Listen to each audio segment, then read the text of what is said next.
আমরা সকাল 6টায় কিন্তু অটোতে উঠে পড়েছি। আমরা অটো ভাড়া করেছি মথুরার থেকে, এখন যাব গিরি গোবর্ধন। তো মথুরা থেকে গিরি গোবর্ধনের দূরত্ব কিন্তু 22 কিলোমিটার। তো আমরা যে অটো ভাড়া করেছি আজকে সারাদিনের জন্য করেছি, মানে মথুরার যে সাইট সিন আছে আমাদেরকে এই অটোওয়ালা ভাই কিন্তু সম্পূর্ণটা দেখাবে। তো সকালে কিছুটা দেখাবে, বিকালে কিছুটা দেখাবে। তো রওনা অলরেডি আমরা দিয়েই দিয়েছি, তোমরা দেখতে পাচ্ছ। তো আমরা এখন চলে এসেছি গিরি গোবর্ধনে। তো এইখানে একটা চায়ের দোকানে আমরা একটু বসবো, একটু চা খাবো, কারণ সকাল সকাল বেরিয়ে পড়েছি চা না খেয়ে।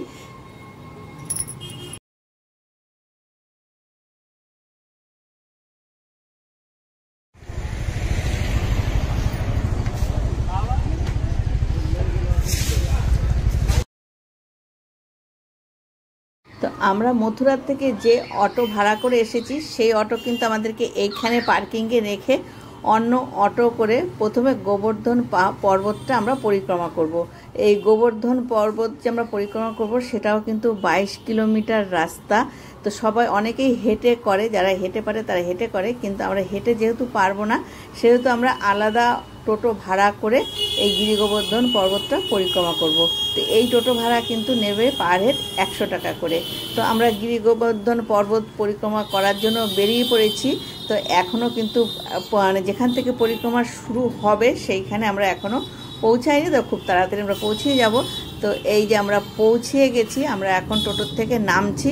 তো নেমেই প্রথমেই এখান থেকে শুরু হবে যেহেতু, সেই জন্য এই রাস্তাকে আগে প্রণাম করে নিচ্ছি। প্রণাম করে তারপর আমাদের পরিক্রমাটা শুরু হবে। মানে নেমে নমস্কার করে নিলাম, নিয়ে তারপর আমরা পাশে কি আছে সেটা দেখব। আমাদের পরিক্রমা শুরু হবে ডানহাটি মন্দির থেকে। তো পাশেই দেখতে পাচ্ছ, রাস্তার পাশে যে মন্দিরটা আমরা দেখতে পাচ্ছি সেটাই হলো ডানহাটি মন্দির। দেখো খুব সুন্দর মন্দিরটা, এই মন্দিরটাই আগে আমরা দর্শন করব।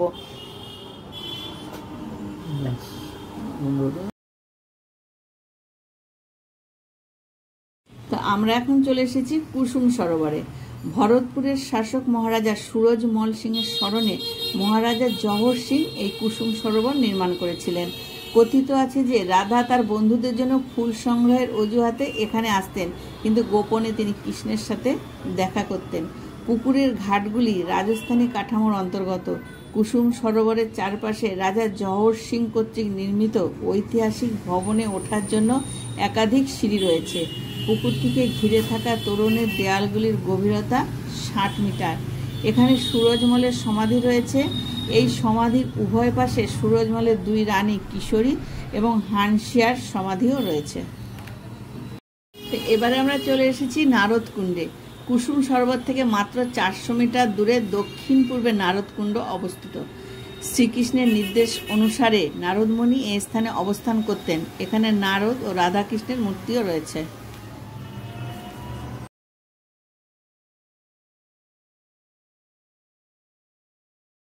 তারপর সেখান থেকে বেশ খানিকটা দূরে আমরা চলে এসেছি গিরিরাজ মন্দিরে।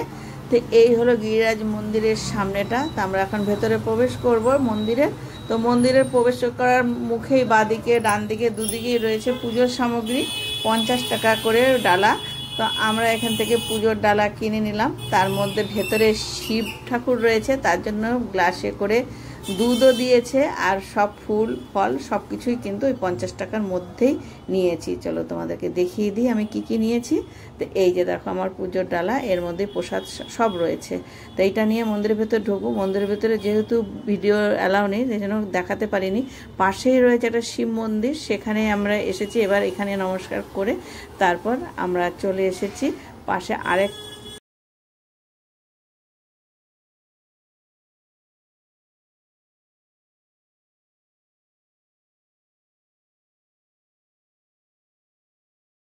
তো এবারে আমরা চলে এসেছি মানসগঙ্গা মন্দিরে। এই মানসগঙ্গা মন্দির গিরি গোবর্ধনের একটি অন্তর্গত গুরুত্বপূর্ণ এবং পবিত্র স্থান। এটি গোবর্ধন শহরের কেন্দ্রস্থলে অবস্থিত একটি সুন্দর হ্রদ এবং মন্দির কমপ্লেক্স। এই স্থানটির ঐতিহাসিক ও আধ্যাত্মিক তাৎপর্য অপরিসীম। মানসগঙ্গার নামের তাৎপর্য হলো মনের গঙ্গা। কিংবদন্তি অনুসারে একবার ভগবান কৃষ্ণ এবং তার সঙ্গীরা গোবর্ধনে বসেছিলেন। কৃষ্ণের বন্ধুরা গঙ্গায় স্নান করার ইচ্ছা প্রকাশ করলে কৃষ্ণ তার মানসিক শক্তি দ্বারা গঙ্গাকে এখানে আহ্বান করেন। সেই থেকে এই হ্রদের নাম হয় মানস গঙ্গা। মনে করা হয় এই হ্রদের জল স্বয়ং গঙ্গা নদীর মতোই পবিত্র। মানস গঙ্গা মন্দিরের মধ্যে বিভিন্ন দেবদেবীর মূর্তি রয়েছে। তো প্রথমেই দেখিয়ে দিয়েছি গোমাতার একটা মডেল ছিল। আর এই যে জল, ওই নদীর থেকে জল নিয়ে এসে পাম্পের সাহায্যে এখানে স্নানের ব্যবস্থা করা হয়েছে। এই জলে স্নান করলে পাপমুক্ত হয়, এটাই কথিত রয়েছে। আর এই যে দেখো, পাম্পের সাহায্যে অনেকগুলো জলের ব্যবস্থা করেছে। আর এই জল আসার এখান থেকে জলটা পাম্পের সাহায্যে নিয়ে আসা হচ্ছে।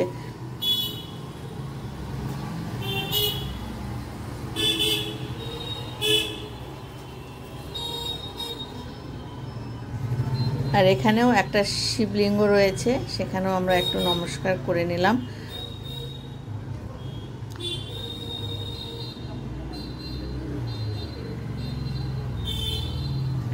আর এর ভেতরে রয়েছে গঙ্গা দেবীর মূর্তি, কৃষ্ণের মূর্তি, সব কিন্তু রয়েছে। যেহেতু সামনে, একদম সামনে গিয়ে ফটো তুলতে দিচ্ছে না, যার জন্য পুরোপুরি তোমাদের দেখাতে পারছি না। যাই হোক, আমরা সম্পূর্ণটা ঘুরে এখন আমরা আবার বেরিয়ে পড়ছি।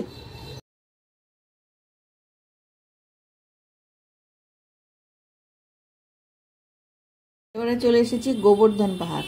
গোবর্ধন পাহাড়, যা গিরিরাজ নামেও পরিচিত, ভারতের উত্তরপ্রদেশের মথুরা জেলায় একটি পবিত্র হিন্দু স্থান। এটি বৃন্দাবন থেকে প্রায় 21 কিলোমিটার দূরে গোবর্ধন এবং রাধাকুণ্ডের কাছে অবস্থিত একটি 8 কিলোমিটার দীর্ঘ পাহাড়। এটি ব্রজের পবিত্র কেন্দ্র এবং গোবর্ধন শিলাকে কৃষ্ণের প্রাকৃতিক রূপ হিসাবেও গণ্য করা হয়। এই পাহাড়ের একটি বিশেষ তাৎপর্য রয়েছে। কিংবদন্তি অনুসারে ভগবান শ্রীকৃষ্ণ ইন্দ্রের ক্রোধ থেকে ব্রজবাসীদের রক্ষা করার জন্য এই পাহাড়টিকে তার কোড়ে আঙুলে ধারণ করেছিলেন। মনে করা হয় গিরি গোবর্ধন স্বয়ং ভগবান শ্রীকৃষ্ণেরই একটি রূপ।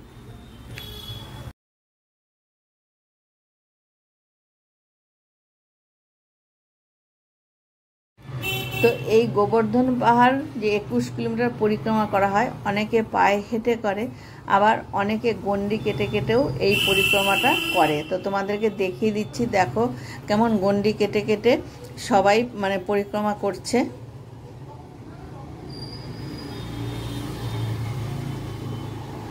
মানে একটা মানে বস্তার মতো নিয়েছে, সেইটা পেতে পেতে মানে গণ্ডি কাটতে কাটতে এই পাহাড় কিন্তু এরা পরিক্রমা করবে।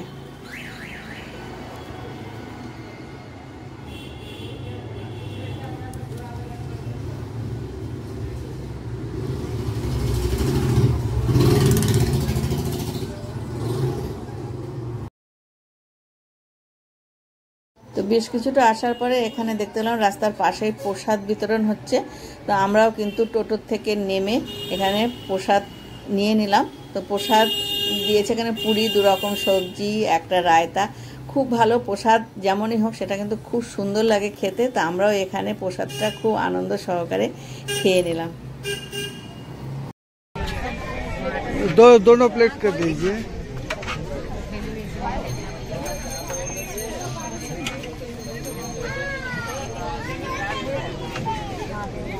भाई 12 पूरी के लिए भेजा, पूरी दे दो ना किसी को भी यार।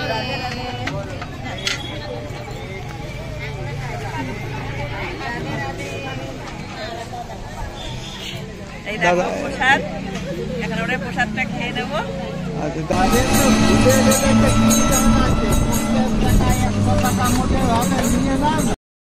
তো আমরা আবার পরিক্রমা করতে শুরু করেছি, মানে টোটোতে করে।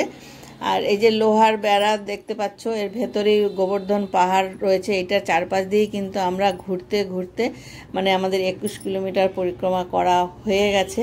তো আমরা কিন্তু আগে যেখান থেকে পরিক্রমা শুরু করেছিলাম, দেখো আবার সেইখানে এসে আমরা পৌঁছে গেছি। আমরা নেমেই কিন্তু আবার মাটি থেকে নমস্কার করে তারপর এর পরবর্তী যেখানে রয়েছে সেইখানে যাব। এবার আমরা চলে এসেছি রাধাকুণ্ড আর শ্যামকুণ্ডতে। তো আমরা এবার ভেতরে যাব, এটা হলো মেন গেট।